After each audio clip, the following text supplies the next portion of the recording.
Fetterman took down the American flag in his office in the Capitol to put up the marijuana flag and the gay pride flag. Now, that might work at Berkeley. It would work at Yale. But if any of you who know Pennsylvania very well know that the idea that the next time a soldier goes in to rescue somebody, instead of showing them the American flag patch, they're going to show them the marijuana patch, tells you about as much about wokeness as you need to know. And I think that Fetterman has to carry the burden, first of all, of being Fetterman, who's kind of nuts. Second, he has to, which in the Democratic Party means he's sort of a centrist. For the foreseeable future, the marijuana flag will not fly at the U.S. Capitol. I know it's bold, but... Newt Gingrich with scintillating speeches there, talking about John Fetterman out in Pennsylvania and flags. I don't know. I just feel like this format of his speech process is from 1993. I don't know. Just saying.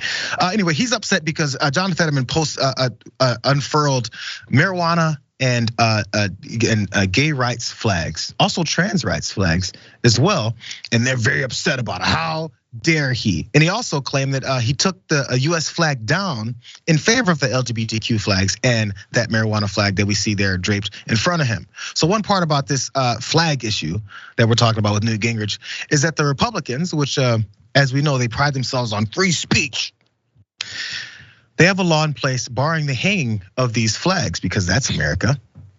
So this Republican-dominated state legislature in November included a provision in its budget bill that called for the banning the display of non-approved flags at the state capitol, including the LGBTQ and transgender rights and pro-marijuana flags that Fetterman hangs from his office balcony. Their state employees under the direction of Republicans have always taken down his flags over and over and over again. So in defiance, Fetterman does things like this. Here's a tweet from him. He says, since they passed a law that I can't fly my old rainbow and trans flag and weed flags from my office balcony, I figured new, bigger ones would be legal. So he got bigger ones because he don't care. Also, he's expressed some outrage over these Republicans taking these flags down as well. He goes, but what's even more disappointing and angering is that the Republicans in Pennsylvania can quickly come up with legislation to take down the flags, but not to ensure that Pennsylvania law explicitly protects LGBTQIA+ community from discrimination. This is BS, is what he added. And lastly, David, let's look at this other picture because I figured Newt Gingrich also has issues with Donald Trump and his supporters showing up without American flags there, Trump flags with a bastardized version of the American flag on it. Oh, look at that, it's a traitor flag. The Confederate flag as well, it's an absolute opposition to the United States of America. They were in opposition to the United States of America, but we hate trans and gay rights flags or the rainbow flag and a weed flag. What does that do to people?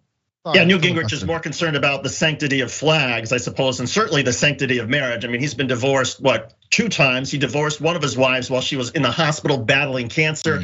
Newt Gingrich, go back to the 90s, retire, you're done. Flags, bro. Look, I see that flag behind you, Schuster. That's right. How dare you? It's my baseball flag. Sorry, the World Series, they hang a flag like that, a pennant like that. So American. Read into it what you want. So the flag battle happens. It's of course another empty discussion they want to have to try and convince people that John Fetterman is anti-American because he represents more than just a small cabal of Americans.